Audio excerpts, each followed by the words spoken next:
কাটা আরে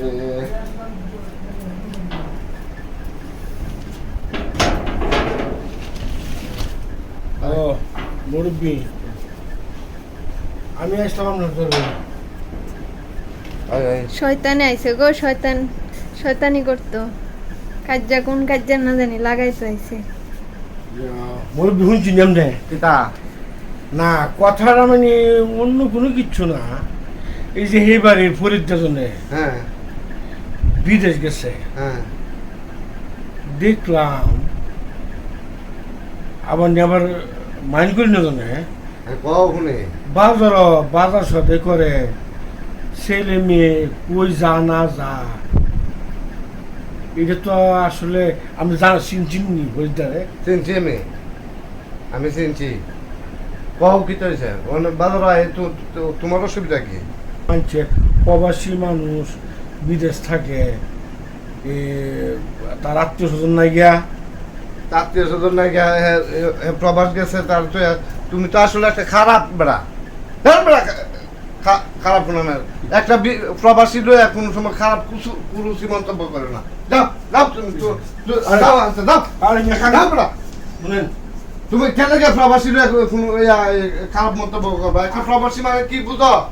আরে আমি আইসি বুঝবার লাগি আমি আমার ধমকিয়া বার করে দিন বাদ করে দিতে তুমি কথাটা কি কইছো? কি কইছি কথা একটা প্রবাসীর নামে তুমি খারাপ কুরুচি মন্তব্য করছো। হ্যাঁ খারাপ তোর আমি আপনার আসলে শুনেন আমি আইসি ভালো লাগি আমরা বুঝতাম জিনিসটা, আমরা রাগ উঠে না বুঝছি আমরা বুঝা আমি আইসি আপনাকে বুঝতাম মিয়া আমি এটা কষ্ট করে গেলে কি তুমি তো এই কইলা যে প্রবাসী বউ এই বাজার আইনি, তুমি একটা কথা মনে রাখো, একটা প্রবাসী তোমার গোষ্ঠী যদি কোনো প্রবাসী আছে, প্রবাসী তুমি কি বুঝবা প্রবাসীর মর্ম? একটা প্রবাসী মানে তার স্ত্রী সন্তান মা বাবা ভাই বোন এদেরকে ত্যাগ করে, মানে ত্যাগ বলতে এদেরকে বিসর্জন দিয়া এদেরকে খুশি রাখার লাগিয়া এই দূর প্রবাসে যা। আর কি ধরনের কঠোর পরিশ্রম তারা করে কইরা এই টাকা বাংলাদেশে পাঠায়। আর শুধু মা বাবা বা স্ত্রী সন্তানের গর্ব না, এরা খালি স্ত্রী সন্তানের গর্ব না, অল বাংলাদেশের গর্ব। কেন জানো? তারা এখান থেকে রিমিটেন্স পাঠায়, এই রিমিটেন্সের টাকা অল বাংলাদেশের মানুষে ক্রয় করে। অতএব বাংলাদেশের গর্ব তারা। একটা বিদেশি প্রবাসী এটা একটা বাংলাদেশের গর্ব। আর তাদেরকে নিয়ে তুমি কুরুচিমূলক কথাবার্তা কও, তাদেরকে দেখলে স্যালুট দিবা মেয়া, তাদের সম্মাননা অবশ্যই দিতে হইব। তোমার কথা বুঝো, তাদের এই ত্যাগ স্বীকার এটা তুমি করতে পারবা? এটা তোমার পক্ষে সম্ভব হইব?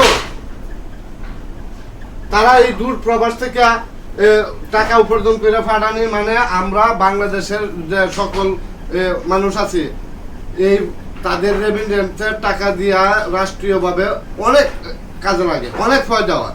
আর তারা দেখলে তুমি যে কোনো প্রবাসী বা তারা এই ছেলের প্রাপ্য, তারা সম্মান দিবা। কোনো সময় একটা প্রবাসীরে কোনো না, কারণ তারা যে কঠোর পরিশ্রম করে এই পরিশ্রমের অনুদান আমরা কখনো দিতে পারতাম না। আসলে কিন্তু আমি ভুলে গেছে গা, এই বিদেশের ব্যাপারটা কিন্তু প্রবাসী ব্যাপারটা আসলে আমি জানতাম না। এই প্রবাসী জিন্দিগিটা এতদিন পর আমি জানলাম মানুষ কেন প্রবাস থাকে, মানুষ কেন বিদেশ থাকে। ছেলে মেয়ে আত্মীয় স্বজন বন্ধু বান্ধব সব ত্যাগ করে উদার করে দিয়া। হ্যাঁ আপনি যে কথাটা একটু আগে বলছেন ওই যে প্রবাসীদেরকে ছেলের দেওয়া, আসলে আমার ভুলে গেছে গা। এরা আমি মনে করি প্রত্যেকটা বাংলাদেশের প্রত্যেকটা নাগরিক তাদেরকে ফাইলে সম্মান করত, কারণ তাদের টাকার এই রাষ্ট্রীয়ভাবে একটা অনেক কিছু কাজে লাগে টাকা, এই রেমিটেন্সের টাকা। আর শুধু তাই না, একটা মা বাবা ভাই বোন তারা ত্যাগ করে তাদেরকে খুশি করার লাগিয়া এই দূর প্রবাসে যা। এটা ঘটনাকে লেগে না কি মুরব্বী, তুমি তো বউ বাচ্চা লইয়া মা বাপ দেখে সুন্দরভাবে চলাফেরা করতেছো, আর তারা তো পায় না। মা ডাক দিব, মা কয়ে ডাক দিব, তারা পায় না। বাপ কয়ে ডাক দিব, তারা পায় না। না না আমি সন্তানরা বুকে ধরায় ধরবো, এই আকুতি তারা তুমি বুঝতে না এটা বাবা, এটা বুঝতে না তুমি। মুরব্বী ঠিক আছে, আপনি আমারে মাফ করে দিন। আমি কেন লেগে প্রবাসীরা আমি না বুঝা না জানি না আমি কথাটা কইলাম।